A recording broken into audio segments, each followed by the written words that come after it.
நான் உதவியற்று இருக்கிறேன். கர்த்தர் எனக்கு கொஞ்சம் சகாயம் செய்தால் நலமாயிருக்குமே என்று நினைக்கும் ஆத்துமாவே, இன்று கர்த்தர் நமக்கு சொல்லுவது 2 நாளாகமம் 12:7. அவர்களுக்கு கொஞ்சம் சகாயத்தை கட்டளையிடுவேன். இங்க கர்த்தர் சகாயம் பண்ணலங்க, சகாயத்தை கட்டளையிடுகிறார், அதுவும் கொஞ்சம். எப்படின்னு பாக்கலாமாங்க. ரெகோபெயாம் ஆரம்பத்தில் தவறு செய்திருந்தாலும் பிற்பாடு தாவீது சாலமோன் வழியில் நாட்டை நடத்தினார். எனவே அவர் ராஜ்யபாரத்தை தேவனும் திடப்படுத்தினார். 1ஆம் வசனத்தில் ராஜ்யபாரத்தை திடப்படுத்தி தன்னை பலப்படுத்தி கொண்ட பிறகு அவனும் அவனோடு குழந்தை இஸ்ரவேல் அனைவரும் கர்த்தருடைய பிரமாணத்தை விட்டுவிட்டார்கள். எனவே தேவனும் எதிரிகள் கையில் அவர்களை விட்டுக் கொடுப்பதாக சொன்னார். உடனடியாக 7ஆம் வசனத்தில் அவர்கள் தங்களை தாழ்த்தினார்கள்.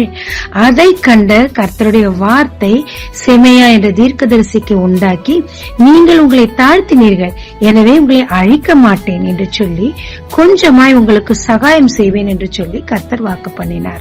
எதிரியானவன் கர்த்தருடைய ஆலயத்தில் இருந்த பொக்கிஷங்களையும் பொன் பரிசைகளையும் எடுத்துக்கொண்டு போய்விட்டார். ராஜாவும் அதற்கு பதிலாக வெண்கல பரிசைகளை ஏற்படுத்தி அதற்கு நடக்க வேண்டிய காரியங்களை சீராக நடக்கிறதா என்று பார்த்தார். உடனே கர்த்தருடைய கோபம் இன்னும் தெரிந்தது. அவன் தன்னை தாழ்த்தபடியினால் இன்னுமாக சில காரியங்கள் சீராக கர்த்தர் கிருபை செய்தார். ஆமாங்க, சொல்லுவாங்கல்ல, காரியம் ஆகணும்னா காலை பிடிப்பாங்கன்னு சொல்லிட்டு. அதுதான் நமக்கு சில ஆபத்துகள் துன்பங்கள் வருதுன்னா கர்த்தரிடத்துல போய் நிப்போம். கர்த்தர் அதுல இருந்து நம்மள விளக்குன உடனே மறந்து போயிருவாங்க. நம்ம என்ன பொருத்தனை செஞ்சோம், கர்த்தரோட நியாயப்பிரமாணம் என்றதை மறந்து நம் போக்குல போக ஆரம்பிப்போம்.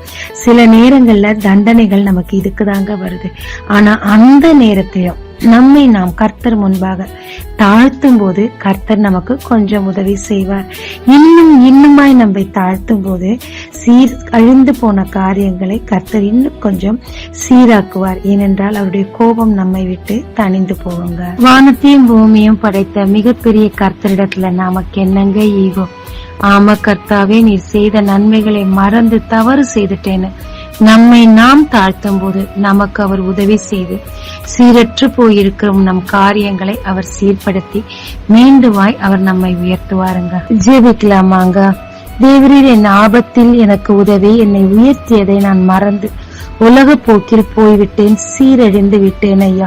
எப்பொழுதும் என் காரியங்களை சீர்படுத்தும், எனக்கு கொஞ்சம் உதவி செய்யும், என்னோடு இரும்.